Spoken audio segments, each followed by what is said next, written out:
you're never going to really genuinely be able to lead someone if they don't trust you. And how can you actually trust someone if you don't believe that they're going to invest the time to get to know you? And taking the time to get to know them, they're also going to have the time to get to know you. And then a real foundation of trust can be built.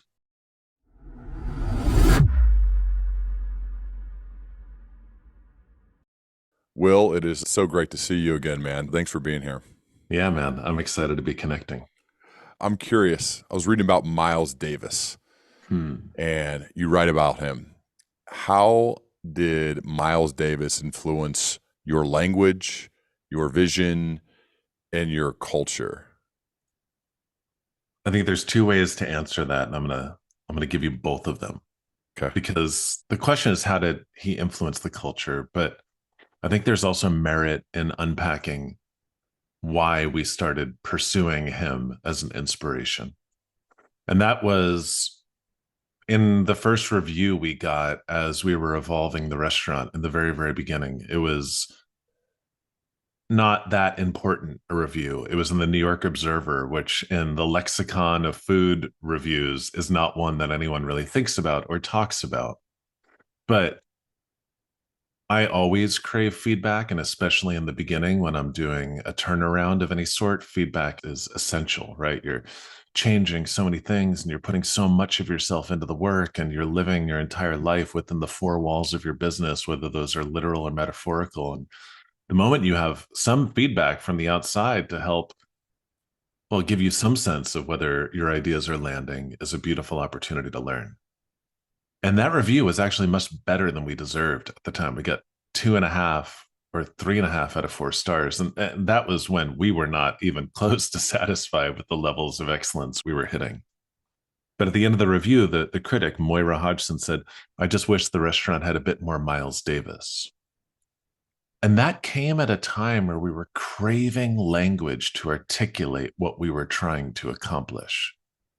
At that point, the restaurant was still owned by Danny Meyer. Of the many amazing lessons I learned from him was the power of using thoughtfully articulated language to communicate to not only yourself and your entire team what you stand for, what your non-negotiables are, and really just helping you make decisions.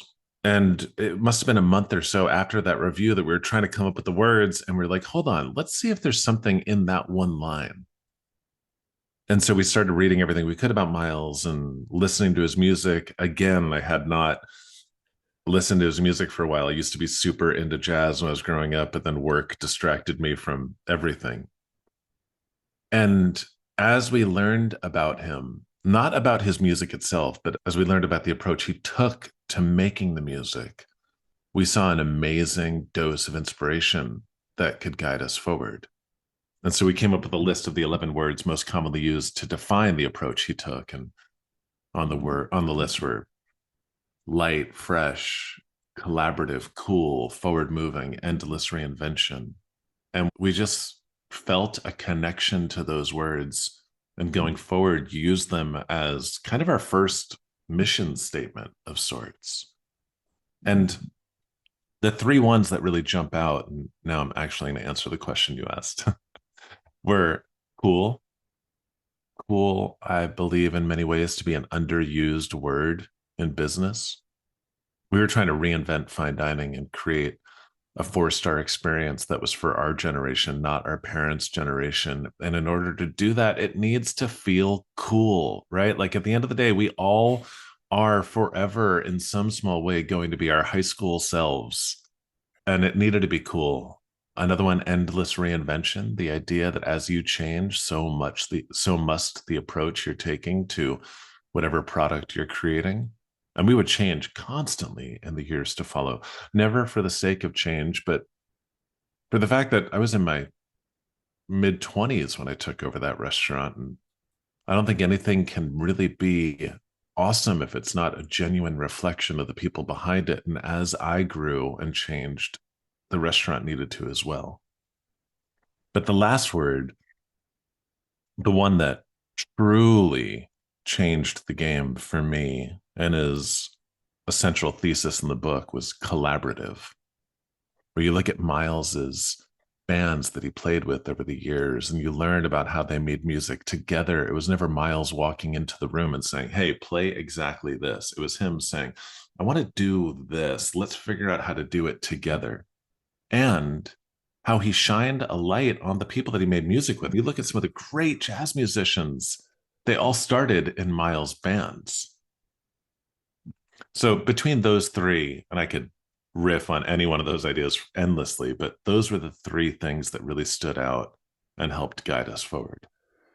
I'm curious about feedback. So that story started with feedback from somebody who was outside of your restaurant, outside of your team. And I think there's this delicate balance between when we listen and when we don't. Now, a published author, you're on the bestseller list every single week, as we talked about prior to recording. And so there is outside people that want to foist their ideas and thoughts on you. How do you decide what to listen to and what not? I think there's a distinction between what you decide to listen to and what you do with the information you receive when you choose to listen. If I had endless hours in the day, I would read every single thing that's ever been written about anything I've created. Hmm. Because, listen, whether I'm running a restaurant or writing a book, yeah, in a restaurant, I'm trying to feed people. In a book, I'm trying to teach people or entertain people in both. But at the end of the day, I'm just trying to make people happy in some way, shape, or form. And if that's the business you're in, the moment you stop caring about what people have to say, I think it goes against the very premise of what you're trying to accomplish and also brings you one step closer to irrelevance. Hmm. That said, you can never change what you're doing every time an individual doesn't like it, perhaps even if a ton of individuals don't like it, because if you try to be everything to everyone, then you're nothing to no one and you have no chance of having a point of view. Mm-hmm. And so I think it's not dissimilar to the idea of collaboration. You bring a bunch of people together in a room, you hear every single idea, you let those ideas breathe. But at the end of the day, there needs to be someone who decides what you're going to do.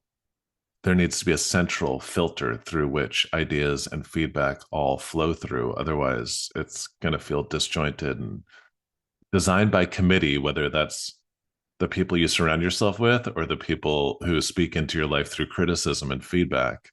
It never works. They don't build statues of committees, right? But I do think that's tough. I think a lot of us struggle with that.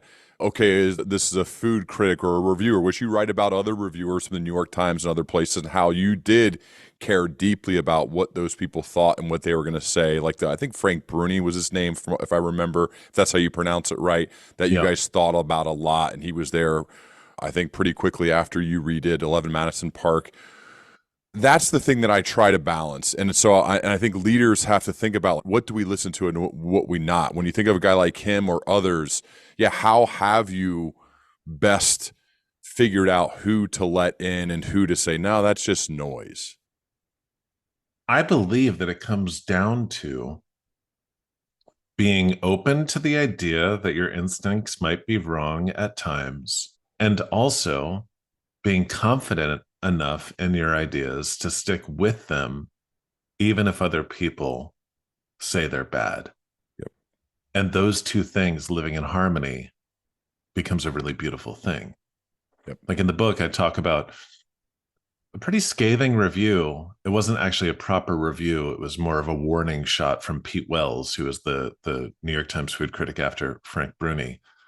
We had just done a big change, and it was not often that he would do this. He came in and wrote an article saying it was terrible, basically, but he didn't review us. It was like, "Hey guys, I don't like what you're doing. Fix it, or otherwise you're going to lose a star."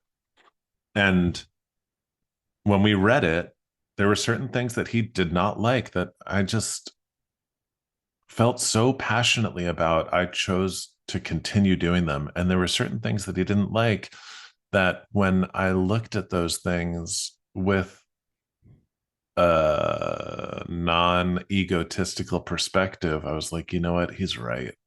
We went too far. And so I think in every review and every piece of feedback and every criticism, you need to decide where you can evolve and grow and what you can learn. And you also need to decide what you believe in so strongly you're not going to change at all, even if one or two individuals didn't connect with it. Yeah. And hold them in your mind at the same time. I think that's tough, but it seems like you've done that really well. Another part I loved reading about was finding hidden treasures. And let's bring up another very influential person in your life. And we share this in common, and that's your dad. And Mm. he had his own platoon in Vietnam. You right, it wasn't a great platoon, but there was a guy nicknamed Kentucky in this platoon, and he was lazy, wasn't in great shape, wasn't even that smart. But your dad, this is a part of one of the guys your dad was leading, and he had to figure it out. Can you tell that story about Kentucky and your dad's platoon in Vietnam and what you've drawn from it? Yeah, so my dad is my biggest mentor and the person from whom I've learned more than anyone else in my entire life and career. And gosh, I love him so much. And I feel so blessed to have that relationship with him that I do. Yeah, he was a lieutenant in Vietnam. He desperately wanted a platoon. He wasn't getting one. Finally, I think he was just annoying to whoever it was that sat above him in the hierarchy for long enough that the guy ultimately gave him a platoon. And perhaps as some form of punishment for being so persistent, he gave him not a great platoon. And this guy, Kentucky, was a liability to the point that my dad put him in the middle of the pack. And when I say pack, just think about like a line of guys kind of walking through the jungle. And so the ones in the middle could help the least, but also do the least damage. Until my dad actually recognized that the only way to make the platoon great was to get to know every single one of the guys in it and really understand their weaknesses so he could help them build those a bit, but more importantly, to figure out what their superpowers were such that he could seize on them. And if everyone knew one another's superpowers, they could all leverage them collectively to the benefit of the group. And this guy, Kentucky, who was perhaps the weakest one, my dad learned while he was from, guess what, Kentucky, from the deep woods of Kentucky. And the guy had this unbelievable sense of direction in the deep woods, the jungles of Vietnam. They were constantly getting lost. And so my dad flipped it around and put him on point. The weakest guy, at least what he thought, who he thought was the weakest guy, ended up being one of the most impactful guys. And they never got lost again. The reason why I was so inspired by that story when he told me, and he didn't just randomly tell me that story, he told it to me with a very specific lesson in mind, is that especially in this day and age where so many people are short staffed and we're struggling with recruiting and retention, it breaks my heart to think of how many times someone has not been succeeding and they've been fired for it, when had their leader just spent the time getting to know them, they might have learned that the person was just in the wrong role and they could have thrived in a different role. And it's almost like training at high altitude because listen, in the military, when you're engaged in war and you look at your team, no one really wants to be there. You don't pick the people in your team. You can't fire them. And the consequences of a mistake are not bringing the wrong plate to the wrong table, they're life or death. And so if you can take the same approach that he took to that team and apply it to your own team in your own business, where whatever you're doing can be enhanced by simply putting the right people in the right role, it's a win. A, the business improves. Win. B, you're going to have an easier time finding and maintaining your team.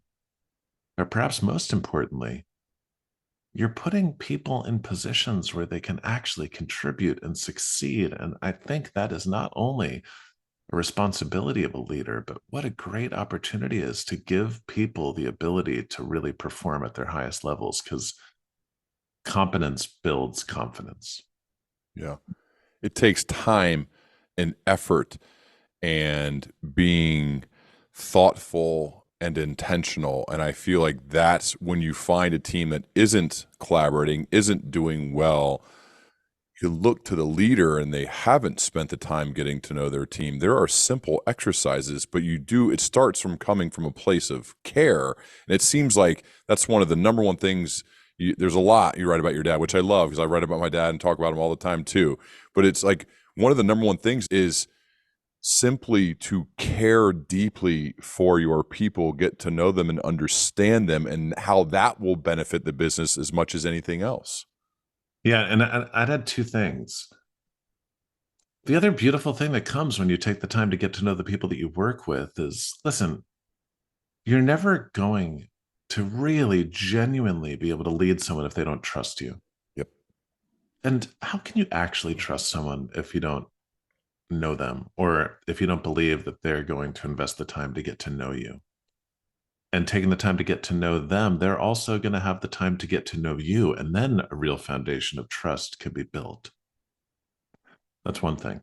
The second thing, and this is a caveat, getting to know someone looks different depending on the person you're getting to know, right? You need to read people and understand how far they're looking to let you in, right?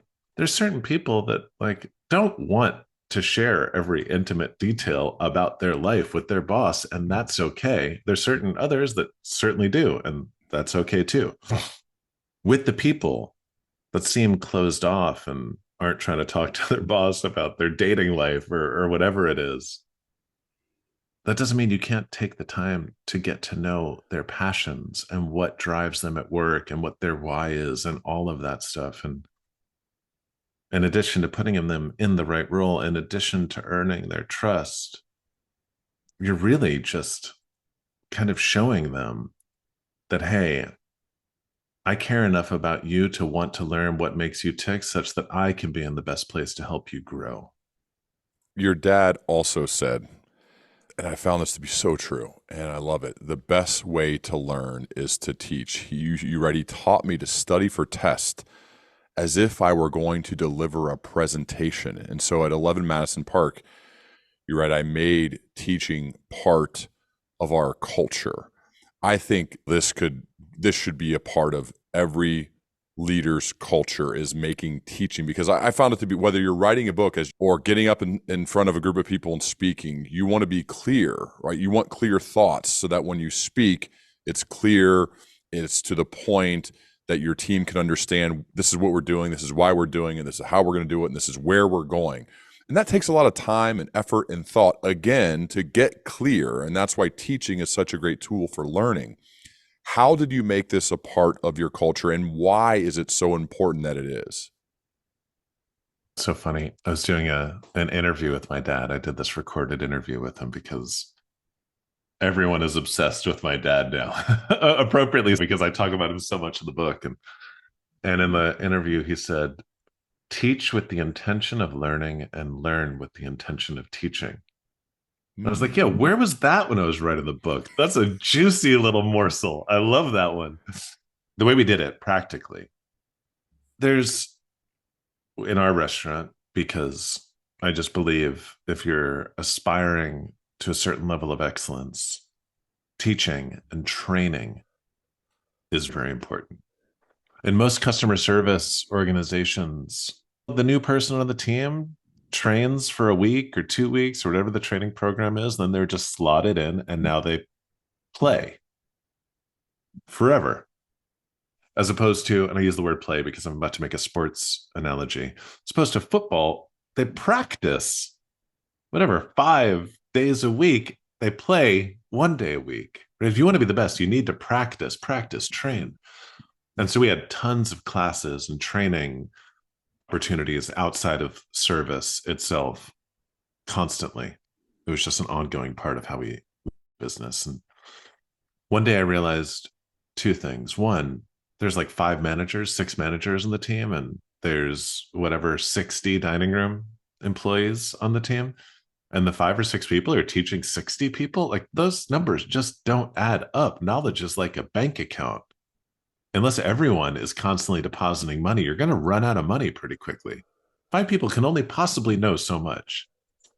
But also, giving everyone on the team the opportunity to pick something they were passionate about it, learn about it, and teach it to others, not only encouraged every individual to learn more, not only resulted in the entire group benefiting from all the things that every individual were learning, it gave responsibility to people that were normally just on the other side of a monologue and turned it into a dialogue. And the more responsibility you give people, the more responsible they become. And that built confidence. Confidence builds competence. I think it goes both ways, competence and competence. But I also just believe public speaking is a leadership skill. Yep. Obviously, you should lead through your actions, but words work. And the more you can structure opportunities for your team to get comfortable speaking in front of groups, the better it is for their professional development. So true.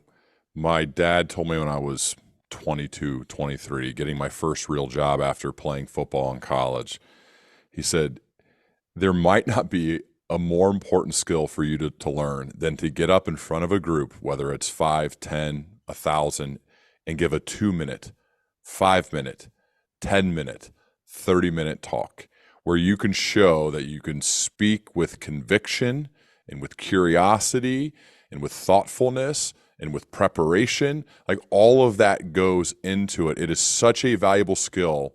And unfortunately, you will see so many people are bad at it because it's hard. People are scared. It takes a lot of repetitions to get good. How you're very good at this. I've seen you speak on stage, TED Talks, TV interviews, obviously been on the show before. How did you get so proficient at public speaking? Thank you. I appreciate the compliment. Practice, right? It's like anything. The more you do it, the better you get. And you get better at it when you do it a lot. A, obviously, because practice makes perfect, but B, especially with public speaking, because the more you do it, the less nervous you are and the more confident you become. And confidence is such an important part of being a good public speaker. And then, listen, public speaking is not dissimilar to any other craft. You study other people that are good at it and you learn what you can from them. I took a public speaking class in college. My favorite thing I learned from that, I say this in the book, and it's like this crazy aside as I'm writing the book. It's a fully like it's a total non sequitur, but I just wanted to pay it forward. Was whenever you're trying to communicate a point, tell them what you are going to tell them, and then tell them what you told them. I have a conference that I host in New York City called the Welcome Conference, and become the bigger one of the bigger hospitality conferences in the world at this point. And every time I'm bringing on a speaker, I share that idea with them. Like, don't go up there and try to communicate every idea you've ever had. Pick the thing that you think will be most impactful and most beneficial to this group right now and hammer it home. Come up with the idea, tell them, and then tell them. Surround it with some narrative and some storytelling to make it engaging. And speak about it with every ounce of the passion that you feel for it, because passion is infectious. And if you are too shy to show your full passion for the idea, people are going to really struggle with connecting to it. You've made it really cool to care.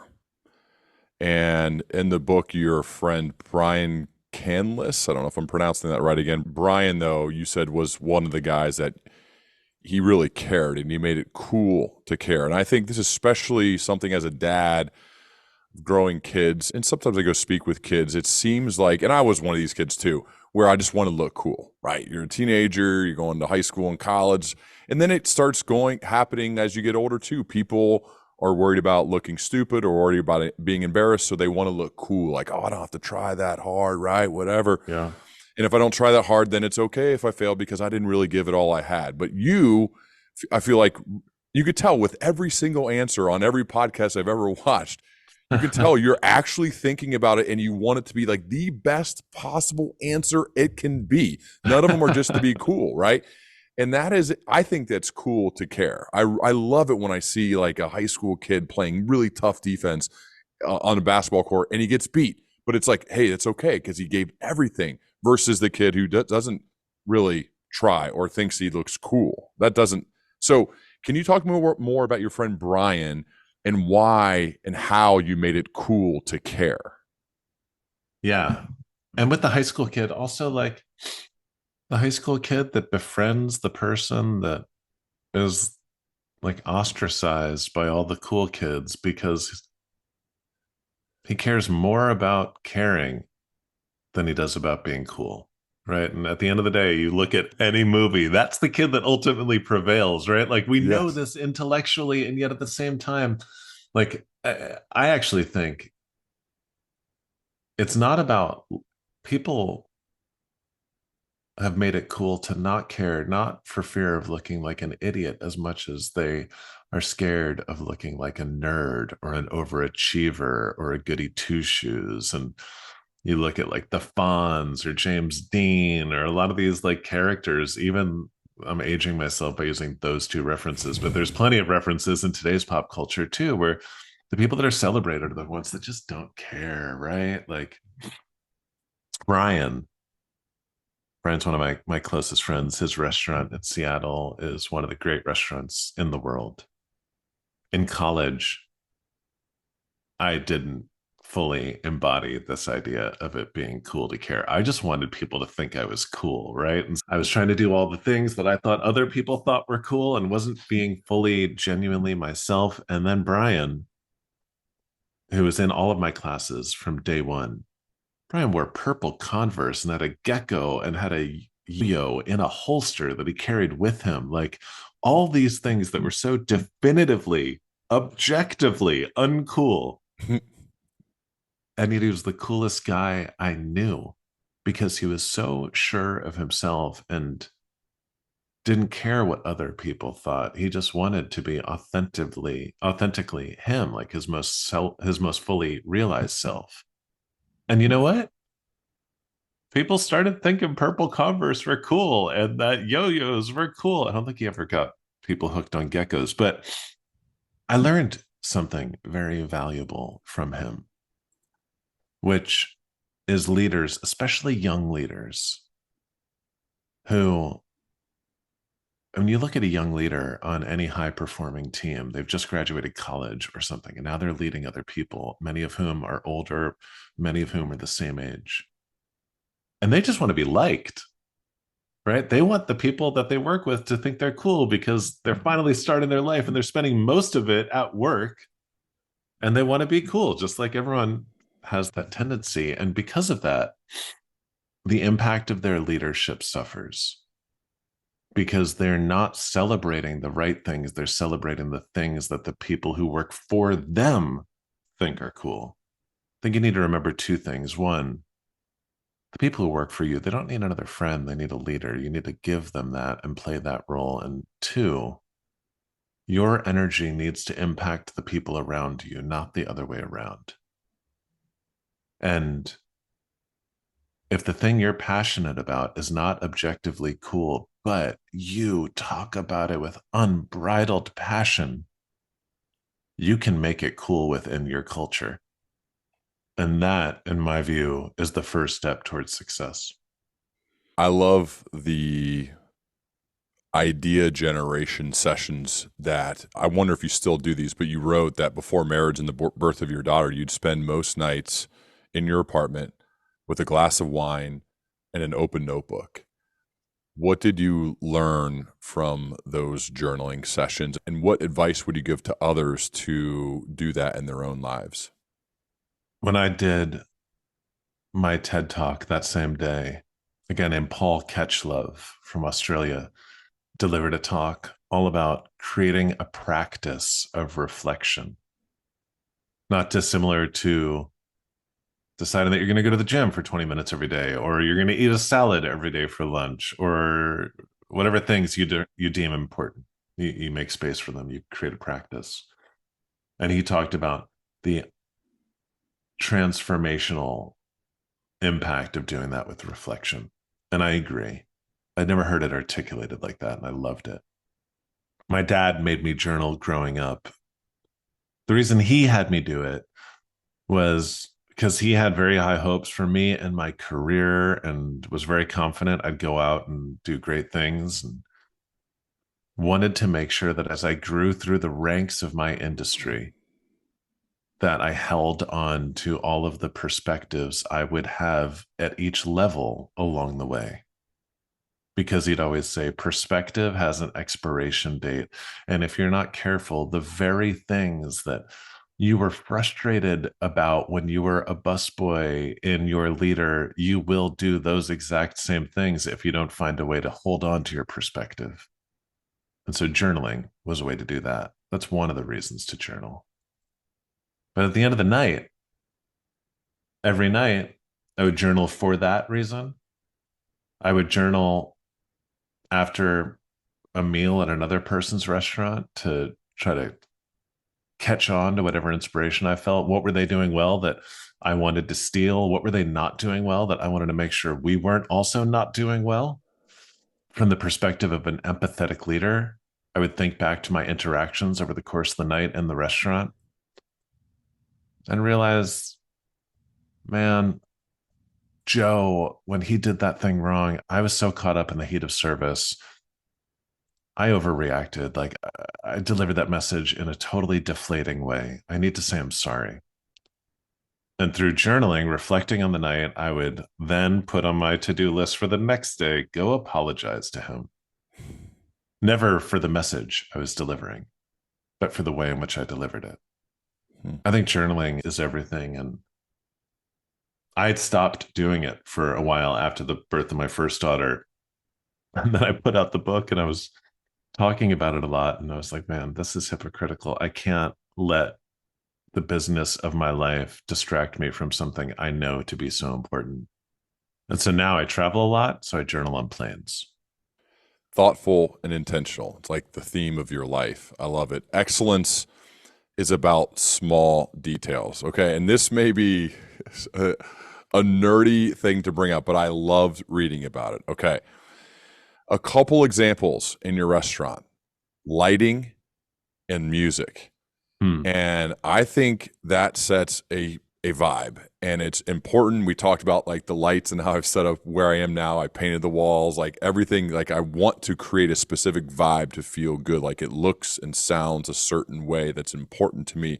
And so I loved reading about, because lighting is tricky. There's windows, and then the sun goes down at different times, and the weather is different. And then the music, when you're writing about the fact that if there's a lot of people versus not that many people, the music's got to be different. Can you just walk me through like your overall thought process? Because I think this is an example that illustrates excellence is in the details, and how while some people don't have to worry about music and lighting wherever they work, it's just the way you go about it shows how much you value the small details. So maybe share the music and lighting story, and how you think about excellence is in the details. Yeah. And by the way, anyone who's just listening to this and can't see Ryan's setup, he's got this thing all the way dialed in. It just looks so good. And I'm looking at mine, by the way, talking about like journaling. I have to go to a restaurant and see what they do better than you. I have some work to do. Yeah, lighting and music, which by the way are two fundamentally important things in a restaurant experience. But in way too many operations, people put so much thought and attention to the most important, the one or two most important parts of the product, and put so little thought and attention into the third, fourth, and fifth most important parts of the product. I've been to so many restaurants where the food is amazing and the service amazing and the lighting and the music is just a disaster. And I'm like, what are you doing? Like, you're doing all the hard work. Like, just take it over the line. Yep. Okay, music. This is very specific to restaurants. I believe that the role of music in most restaurants should be that when there's only a few people in the dining room at the beginning of service, you should not feel the compulsion to whisper. The music should be loud enough that you and I can talk at the very same level that we're talking now, and not feel embarrassed or worried that someone can overhear our conversation. And then when the room is full of humanity, full of human experience, that the music should fade into that. Because at that point, the clinking of silverware and the buzz of chatter and all of that stuff with the music mixed in. Now, what does that mean? It means that you need to make sure someone understands exactly what that means and that their role is to constantly, throughout the course of the evening, adjust the volume accordingly. At most restaurants, there's not even at most, at many restaurants, there's just levels. At 6 p.m., it turns up to this. At 8 p.m., it turns up to this. But that's imperfect because every night works differently. Lighting, not dissimilar. If you have big windows in your restaurant, especially during the summer, it's bright outside at 5:30 when you open. And so the lights need to be a lot brighter in the room. Otherwise, it feels really dark and weird in the room. But then as the sun goes down, the lights need to start going down with it. Otherwise, it becomes bright and glaring in the room. And so, again, you need to pick a person on the team and make it their responsibility. And by the way, you always need to account for human error as best you can. Sometimes you can't completely solve for it. But I would have the people that tended to those things be in stationary parts of the restaurant, most often behind the podium at the front door. And there would just be signs that the guest couldn't see, but you could see if you were behind it, that said lighting and music, just as a constant, gentle nudge to not forget that this is a part of your responsibility for the evening. Just in the details. I think that's like one of the key learnings that so much from Unreasonable Hospitality is that there's so much of what we do. It's paying attention to that, valuing that, making sure there are team members who are in charge of that, empowering them and teaching them and talking it through. I think whether it's lighting or music or whatever it may be in people's businesses, those attention to details, that's a huge difference in those who sustain excellence over time and those who don't. You know what you just said? Sorry to jump Yeah, in. go ahead. You put someone in charge of lighting or music, they are not going to get it right every time. Right. It's your responsibility to, when the music is too loud or too quiet, the lights are too high or too low, not just go and fix it, but to go grab them, bring them back, and show them why what they're doing is not correct, such that they can learn. I think way too often leaders just get frustrated by the fact that their team is not doing something exactly in the way they want them to, but they're not coaching them or training them to get it right over time. Those are such great opportunities to get better and to improve and to learn instead of just taking the shortcut, which is just me as a leader fixing it. It's no, let's have a conversation. Let's talk this through. This happens in all businesses. Taking a long game approach usually works better, even if it's more painful in the short term. That instant gratification that most people need can be a problem. And so delayed gratification of let's coach, let's talk through this, that will make us better off in the longer term. For someone who's getting a new job, specifically a new role, you've written, you write some of the best advice I ever got about starting in a new organization, right? This is common for a lot of people, so this could apply to a lot. Don't cannonball, ease into the pool. So maybe someone gets promoted or they're taking over a business, they like you did. What's your methodology of not just cannonballing into the pool, but easing into it? I think I understand, and I've made the mistake myself, and so I intimately understand the idea that you start a new job and you want to, as quickly as possible, show people, look what I'm made of. Come on, Right. guys, I'm smart. I have all these ideas. I have a ton of experience. I'm going to change everything. Here we go. Follow me, right? And people, again, can't follow you until they trust you. Get in the pool, play with them a little bit, get them to trust you, and then get out and cannonball in. B, just because you have great ideas that have worked in the past, or just because you're smart and know a bunch of stuff, that doesn't mean that those ideas are going to work well where you now are. You need to understand where you are well enough to then decide the extent to which and how you want to change it. And finally, like the whole getting to know people, right? You kind of need to know your team before you start refocusing them. So getting to know your team, getting to know the operation, earning people's trust, and then, yeah, cannonball from like a diving board, right? But don't do it right away. That's more ego based of needing to say, look at me, look at the splash I'm making or right away to say like, wow, this new guy, he's tough, or he's decisive, right? All these comments, it's have more confidence and security in yourself that you don't need to do that. I heard from Simon Sinek, actually. He and I were hanging out not too long ago, and he was talking about how at Cartier, if you're a new executive that's brought in from the outside, you're not allowed to talk at a meeting for 6 months. That's extreme. And I get it. Like, hey, just listen for a while. And at Cartier, like, we've been doing this for a really long time. Spending a few months just listening before you think you have something to say is not an unreasonable ask. You give Ken Blanchard's book, The 1 Minute Manager, to every person you promote. I loved recording with Ken, one of my all-time favorites. He's such a treasure, just an amazing human. What is it I about would that book? love to meet him. If you could Okay. introduce me to Yeah. him, that would be Yeah, amazing. for sure. I'll connect you guys via email right after we're done. This guy's been a guiding light to me since I was like I'm 19 surprised. years I thought old. you'd have him speak at your conference. I've just never known how. Yeah. It's almost like he's too big in my head to even imagine that I could ever reach out to him when someone's No, had I'd be that level happy of to. impact for. He's the man. But what is it about that book that makes you gift it to all the people that you promote? I think it's like a gateway drug to getting excited about culture. It's a small book. It's easy to read. The font size is super big, right? Like Yeah. it's not an overwhelming ask. And I'm always very careful about that. I feel that in too many organizations on day one, you're given like an Encyclopedia Britannica worth of information and expected to learn it when no one learns that way.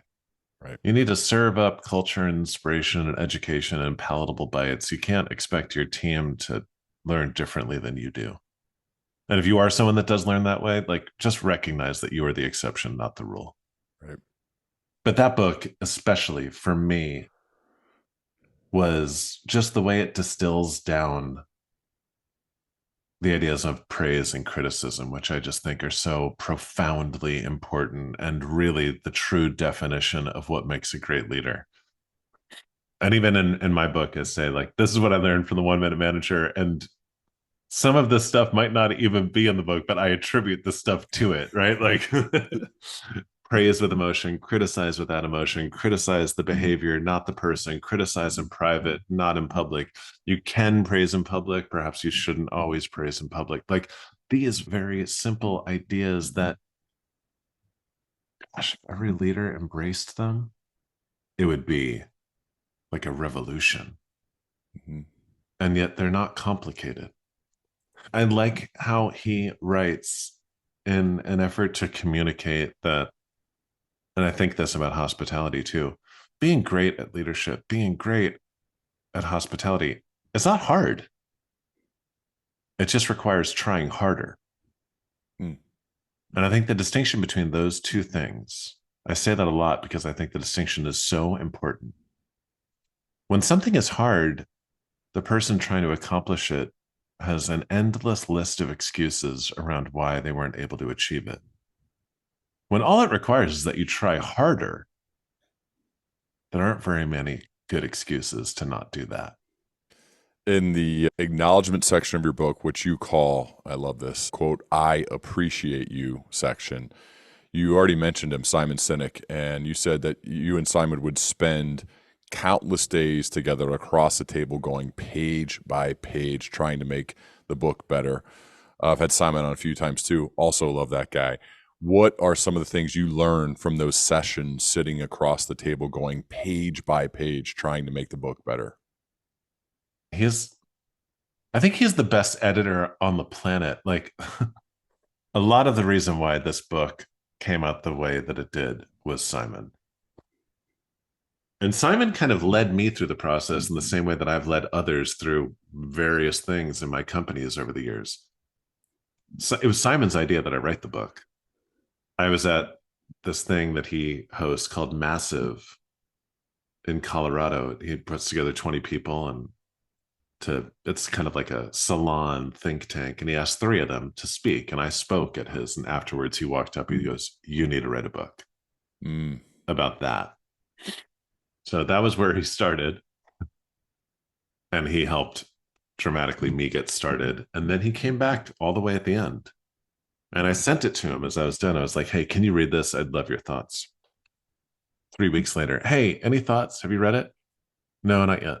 Week and a half later, hey, just checking in because I need to submit this thing pretty soon. He goes, let's just hang out next week and read the book to me out loud. And I was like, oh, dude, so you're too lazy to read my book. And that's what you're telling me I need to do. And then he's like, no, no, no. He's like, I should have been more clear about this from the beginning. He's like, the moment you read a book out loud, you finally understand what's meant to be in there and what's not. Mm. By the end of that week, because we literally just sat across his dining room table, I read the entire book out loud to him. I think we cut 60 pages, 2 chapters completely removed from the book. And he taught me to treat each chapter as an independent idea. Obviously, collectively, they should flow beautifully. But you put books down a lot and then you pick them back up. And a lot of the beginnings of the chapters in my book, when you read them in isolation, are kind of boring. And he really showed me the power of like grabbing people and bringing them in at the beginning of every chapter. He is amazing. If anyone wants to write a book and is lucky enough to publish with Simon, yeah, you get his platform and all that stuff, but that's the real gift you get. Wow. 2007, you closed 11 Madison Park for a day and you held your first strategic planning meeting. Can you take us to that day and tell me what happened? Yeah. We did that because you hear all these companies talking about the bigger they get, the smaller they need to act. We were small. We wanted to act big. And so we studied the big companies and learned what they did so that we could do the same thing. And they all had that kind of thing, that strategic planning meeting at some interval over the course of the year with people from throughout the organization. We were small, so we can include absolutely every single person from our team, from the dishwashers all the way up through to us at the top. It's important that you include everyone. I think strategic planning can double as team building if done in the right way. Not to mention the fact that the retired naval captain, David Marquet, he always says the people at the top have all the authority, the people on the front line have all the information, and at every turn find opportunities to even that gap. This is what we would do, and we did it every single year. We would start, I would tell the entire team what our vision statement was for that year, the year to follow. This is what we are focused on this year. And that always had to support the mission statement. But what was like the little mini mission statement for that year? And then I would tell them the 3 strategies, the 3 things we were going to focus on that year to help us achieve that year's vision statement, or at least evolve it, get closer to it. Then I'd break the team up into groups of 8, however many groups that was on an annual basis. And every group would be responsible for one specific part of the restaurant. And it could be side work, it could be training, it could be recruiting, it could be beverage programs, it could just whatever, like from the most mundane and specific to the most creative and open-ended. And that group would have the entire day to brainstorm a list of specific, actionable ideas within each one of those 3 strategies around their group's focus. We'd collect all those ideas and we'd have fun along the course, over the course of the day. We'd collect all those ideas. And a month later, we'd sit down with the team and be like, these are the ideas we're moving forward with. And then we'd connect specifically with some of the groups if they had ideas they were really excited about that we just weren't going to do, and explain to them why. The ideas that came out of those meetings, they're the ones that put us on the map. You write about magic.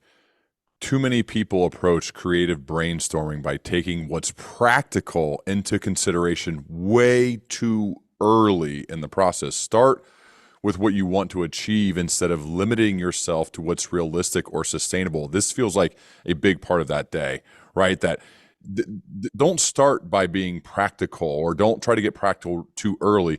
Let's start with the craziest of ideas and worry about being practical later. I think that's part of the genius of that day. It feels like to me that you come up with these crazy, wild, magic like ideas is because you create a container for your team to say, no, let's go, bring it all in here, and then we'll figure out being practical later. But for now, don't even think about that. I think that applies not just the restaurants, that could apply to any team or business, regardless of industry. Oh, well, yeah, 100%. I think that all these things, hopefully people listening Yeah. understand that these are not specific to restaurants. Yeah. I say all the time to the people I work with, don't ruin a story with the facts, which is another way of saying, like, there's plenty of times where, and it happens constantly. I find myself guilty of it once in a while as well, but I'll get into a meeting with my team and I'll be like, guys, okay, I had this amazing idea last night. Hear me out. I want to do this. And someone's like, dude, we can't do, like, that's not, and I'm like, whoa, no, I don't need my ideas to be good ideas. I don't need to be right, but I do not tolerate someone's instinctual, their first reaction being talking, be to talk about the reasons why something isn't possible. Everything is possible. You may decide that the money, the resources, the time required to bring an idea to life don't make sense, but you can bring almost everything to life. I think some of the most successful companies out there are those that have created cultures where every idea is given space to breathe, because with bad ideas, with ideas that seem crazy in the beginning, one of two things is often true. Actually, they might just be an amazing idea that are so ahead of their time that people can't connect with them yet. Or B, there's a really great idea right behind that bad idea if you knock it around for a while. One more, man. You're meeting with somebody who's a bit earlier in their career and they want to do good, leave a dent in the world, but they're not sure exactly what they want to do. What are some general pieces of life slash career advice you'd give to them? The one thing I've told people for years, I think one of the things I see younger people doing, which breaks my heart, is they're struggling to find the thing they're passionate about and therefore don't throw themselves headfirst into anything. While you are finding the thing that you're passionate about, you can be passionate about something. Hmm. And so just go all in with something. Learn as much as you can about something. Figure out the thing that maybe you're not 100% sure it's your thing forever, but you're pretty sure you'd enjoy doing it now. Give all of yourself to that thing. Learn as much as you can from it, and you'll realize, is this for me or is it not? And even if it's not, you will have learned so much more from giving all of yourself to it than had you just sat around twiddling your thumbs, not being able to commit, the whole like paralysis through analysis. And pick the person you want to work for, not the company you want to work for. Because I don't care how cool the company is, if you're not working for the right individual who has wisdom to impart and is willing to take the time to impart it upon you, you're going to grow much less. So good. Thank you, man. The book, which has lived on the bestseller list for now almost a year, which is just doesn't happen. It's like you, like I said, and James Clear just hanging out at the top. Jocko's in there every once in a while, but it's called Unreasonable Hospitality, the remarkable power of giving people more than they expect. It is so good. The Thank you, stories are man. amazing. The practical application could work regardless of industry, and I highly recommend the book Unreasonable Hospitality. Will, thanks so much for being here, man. I love to continue our dialogue as we both progress, man. Let's keep it going, man. And if I could just plug one thing real quick, this fall I'm going to start a newsletter just because I'm itching to start sharing some of the thoughts I've had. Let's And go. so anyone can sign up for that. Just go to unreasonablehospitality.com and throw in your email. And every couple weeks, you'll be getting some new thoughts that have been percolating in my brain. Love it. That'll be linked as well in show notes. And I will follow up this talk with an email intro for Ken Blanchard, man. But thanks again for being Thank here. you. This was phenomenal, man. I loved it. Thank you, brother.